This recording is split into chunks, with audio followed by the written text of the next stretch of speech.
পোলা হুম এক মায়ের খুব ভালোবাসে, হুম দুনিয়ায় আর কিছু চাই নয় মায়া ছাড়া। আচ্ছা কিন্তু মায়া পোলাডারে পছন্দ করে না।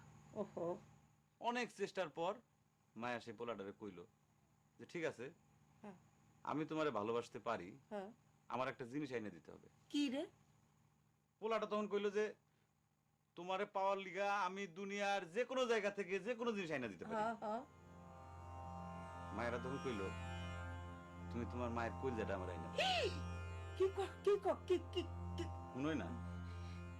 কি গল্প শোনালি দিদু পোলা তখন দৌড়াইতে দৌড়াইতে তার মায়ের কাছে গেল, হ্যাঁ মারে যা কইল হ্যাঁ মা আমি একটা মায়েরে ভালোবাসছি, আমি তারে ছাড়া বাঁচব না, হ্যাঁ কিন্তু ওই মায়া আমার একটা জিনিস নিয়ে যাইতে কইছে, সেটা হলো তোমার কলিজা।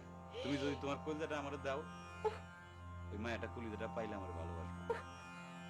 মা তখন কইল তুই আমার একমাত্র বুকের ধন, তোর সুখের জন্য আমি সবকিছু করতে পারবো। পরে মা বুকটা ফাইরা কলিজাটা বাইর করে পোলার হাতে দিল। আহারে মা পোলাটা কলিজাটা হাতে পাইয়া যে কি খুশি, মা দৌড়াইতেছে দৌড়াইতেছে দৌড়াইতেছে, দৌড়াইতে দৌড়াইতে হঠাৎ রাস্তার মধ্যে উষ্টা খাইয়া পড়ে গেছে। হাতের কলিজাটা হাতের থেকে ছুঁইটা রাস্তার মধ্যে পড়ছে। তখন মায়ের কলিজাটা কইতাছে ব্যথা পাইছো বাজান? মা কোন মায়া যদি এইরকম কয়, সেই মায়ের আমি, আমার মনে হয় জগতের সব মায়া একরকম, মা আমি পারবো না, মা আমি তোমার ছাড়া আমি থাকতে পারবো না মা।